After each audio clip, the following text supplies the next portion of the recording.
could you please walk us through the significance of Khyber Pakhtunkhwa in the preface of Buddhist civilization and its genesis? This land, which we call Khyber Pakhtunkhwa and its immediate environs, is the land of Gandhāra. This remained Gandhāra from around 300 BCE to around till the time of Mahmoud Ghaznavi's arrival. Many people passed through this land, but it was still Gandhāra. After Mahmoud Ghaznavi, the name Gandhāra vanished from history. Buddha died in about 483 BCE, and his followers tried to propagate his religion and his edicts and his way of life in the land of India. Now, Buddha was originally born in what comprises Nepal today, but most of his followers were in Bengal and Bihar and northern India. Then somehow, they were pushed out and they got concentrated in this area, which they named Gandhāra, and they made a beautiful civilization here. The land of Gandhāra comprised of southeast Afghanistan, the Kabul River Valley, which comprises these following modern districts now: the districts of Peshawar, Charsadda, Mardan, Sawabi, Lower Swat and Lower Buner, and some areas just across the Indus, some areas of Haripur district, and Taxila. Of course, Taxila was very important to them. Taxila was one of their capitals during all these millennia. The other capital of Gandhāra at different periods of time had been Peshawar, Charsadda, and even Hund on the river Indus in Sawabi district. So all these areas are very important in antiquity as regards the Gandhāra civilization. Now, Buddhism is a very important religion even today. More than 1 billion people, maybe even close to 2 billion people might be practicing this religion in the world. So the story of Buddhism starts here in this part of India when they were pushed to this corner in around 300 BCE. At that time, the Mauryans were ruling this area, and the king which did the greatest service to Buddhism during the Mauryan era was Ashoka.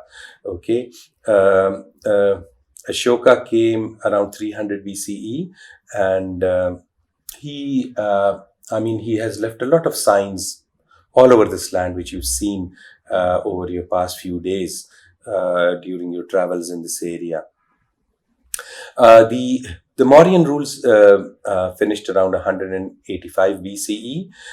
Then came the Indo-Greeks. They are basically the people who Alexander the Great left in Bactria. Bactria is modern-day Balkh in Afghanistan now. So he left them there, and they were called the Bactrian Greeks then. They used to, they had beautiful cities there, the city of Ai Khanum. And Ai Khanum is the biggest Greek city outside Greece. That's what people say. And then they sort of metamorphosed into another dynasty called Indo-Greeks. Now, Indo-Greeks were a bit more Indianized. They accepted Indian influences as well, and they moved to this part of the land. They left Bactria and sort of made this area their capital. And they were influenced by both Hinduism and Buddhism. The amazing thing about this whole period, all through this, this period comprises so many hundreds of years, all these dynasties that I've mentioned. But they were so pluralistic. You can find on their coinage Greek gods, you can find Buddhist edicts, you can find Hindu gods, all mixed together. And so the state religion was all these religions, even during the Greek period. So the Greek period lasted about 200 BCE to the 1st century BCE, and then it ended. Then some people who the Chinese call the Yuji people, who were settled in Guangzhou province in China. They moved to this part of the world, and they started calling themselves Kushans. Kushans ruled from the 1st century of the Common Era, and their rule ended around the 4th century of the Common Era. It weakened considerably. After the 5th century of the Common Era, their rule completely ended. That's when the White Huns attacked this area, and there was a general massacre and destruction of all these sites. You have seen with your own eyes, there's whole cities buried there even today. I mean, any mound you dig, you unearth not a village, but actually a metropolitan area. And if you look at the size of this area, so this probably was a very densely populated area even in those times. It was more metropolitan than rural, I would say, because you see mountaintops, agricultural land here and there, even underneath people's houses today. You've noted that if they dig in their own backyards, they come up with all these antiquity artifacts. So the Kushan area, when it ended, then it ended with Hindu Shahi, with the Turk Shahi first and Hindu Shahi. That's when Buddhism lost its footing in this part of the world. But it was still called Gandhāra even up until the Hindu Shahis were here. And even the Hindu Shahis occupied a lot of their cities, a lot of their temples. Some of the temples were converted into Hindu temples. The Buddhist temples then saw their decline, and Chinese travelers who were Buddhist by then, and Korean travelers, they actually came on a pilgrimage and visit to this part of the world, and they saw that the Buddhist sites were in decline, but still there. They were still manned by monks. Then after Mahmoud Ghaznavi's invasion, there was no more mention of Gandhāra or the kingdom or the civilization in this part of the world. Okay, Dr. Aurangzeb, it brings me to my another question. So could you explain us the significance of Peshawar in having Kanishka Stupa? Peshawar is very important in this whole Buddhist story, in this whole Gandhāra story, because Peshawar was their capital. You have yourself seen in the Gorgatri excavations. The story of Peshawar goes back maybe even 7,000 years, maybe even more. Now, those diggings are a bit haphazard, but you've seen so many cultural levels there in just that few square meter area that they've dug up. And regarding the Kushans, Peshawar was their capital, the Kushan capital. Okay, and the Kushans ruled, like I said, from the 1st century of the Common Era to the 4th century, and then another of their sort of cousins called Kedara Kushans. They lasted for till even about the 5th century of the Common Era. So one of their kings was called Kanishk, who did the greatest service to Buddhism in this part of the world, and that's why they call him Kanishk the Great. One of the things that he made around here, which is which is not there on the ground now. The remnants are there. He built a stupa in memory of the Buddha, and he sort of after Buddha was probably cremated, and some of his bones which were left there on the funeral pyre were probably this is what the story is. They were distributed all through the kingdom. One of the places where he buried 3 bones was the Kanishka Stupa here in Peshawar. The other was another stupa in Jalalabad, which is close by, just across the border in Afghanistan. And maybe in a few other places. Maybe he gave them to other Buddhist kings in the Southeast Asia or what, I don't know. But the 2 places that I know is Jalalabad and Peshawar. So in Peshawar, the Kanishka Stupa does not survive because it was a wooden stupa. The base was stone. I mean, all the other stupas that you've seen are made out of igneous rock. You've seen it, so that's why they've survived the millennia.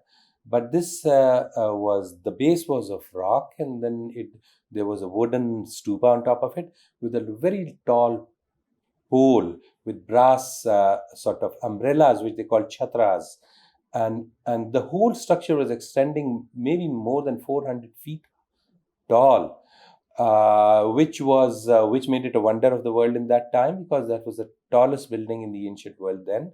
That's what the Korean and the Chinese writers write, because they saw it with their own eyes. And but the downside of that was that those chatras acted as lightning rods, and it was hit by lightning. All these travelers mentioned at least 3 times. So that was its downside. And the other is that wood, would not survive millennia. I mean, no matter how well you make it. So there's no more Kanishka Stupa now, but the site, but it was dug up by Mr. Spooner, who was a curator of the Peshawar Museum in 1908, 1909. And what he recovered was a casket, which is still there in the Peshawar Museum on display. That casket contained the bones of the Buddha, and which they gave to which they transfers to Burma, because Burma was also under British suzerainty, and now they're housed in a Golden Pagoda in the city of Mandalay. And this stupa then vanished, or this site for the stupa then vanished from memory. It was re-identified and relocated in 2011, and right now what the situation is that it's surrounded all around by a Muslim graveyard, and some people have even encroached upon it. There's a Muslim saint's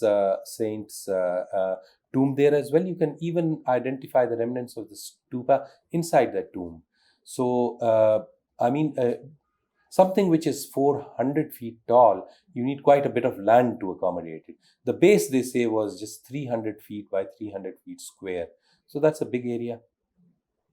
And then there must be gardens, and then there must be Bodhi trees and all those things important to Buddhism. So the area is part of that area is still surviving. There are remnants which are even visible to the naked eye from on top of the ground. If you run something like a ground piercing radar over it, you can identify a lot of structures, and they can be dug up partially so that people can come and visit. The whole area can be secured with a perimeter, and you can build the whole Gandhāra story, the whole Kushan story, the whole Buddhist story in that site. You can make copies of it, and you can sort of make a whole story. There's a Bodhi tree which they say descends from the same Bodhi tree, which is still stood there, still standing there, and you can see it now. So it brings me to this very important question. What are your recommendations to preserve or resurrect Kanishka Stupa for Buddhists from across the world? And that too in consultation with important stakeholders like government, private sector, the archaeology department. What would be your recommendations in that regard? Right. As you know, I'm a hotel owner in Peshawar, and even without our efforts, just the last 2 months or so, there have been tours of religious tours of Buddhist people from mostly from Thailand, and they come by the busload, by the coaster load, and they go to all these various sites. When I discussed Kanishka Stupa with them, they bring monks with them, and they bring interested people who want to do this pilgrimage with them. I discussed it with them, and they were very happy with the idea. It is very important to them. Around 6 canals of the land is still there, which the government can assume. The government has got laws. It's under the Land Acquisition Act. They can assume it. and then we can all try to resurrect it, all us hoteliers of Peshawar. We can even try to recruit the resources of all the Buddhist embassies in Islamabad. If they are interested, we can build a whole story there for people to come and visit. Good for Peshawar, good for Pakistan. How this can be done is, you saw yesterday in the Baho Stupa, around the lands around Baho Stupa, the lands around Aziz Deli, you saw it. The government had imposed what they call Section 11 and Section 4 of the Land Acquisition Act, and through that they acquire lands for themselves. The land belongs to the government, and they will, of course, because it is antiquity, they will hand it over to the archaeology department, not to a private party. And plus see, because the government is always cash strapped, so there have been examples. The whole city, there's a whole metropolis of Ranigarh, which you saw on top of that mountain in Buner district, just overlooking Sawabi district, the green fields of Sawabi district, beautiful area. The whole metropolis was unearthed by and worked upon by the Japanese government and one of their universities. And so there is precedence of even that. There is precedence of government taking over land to dig up antiquity.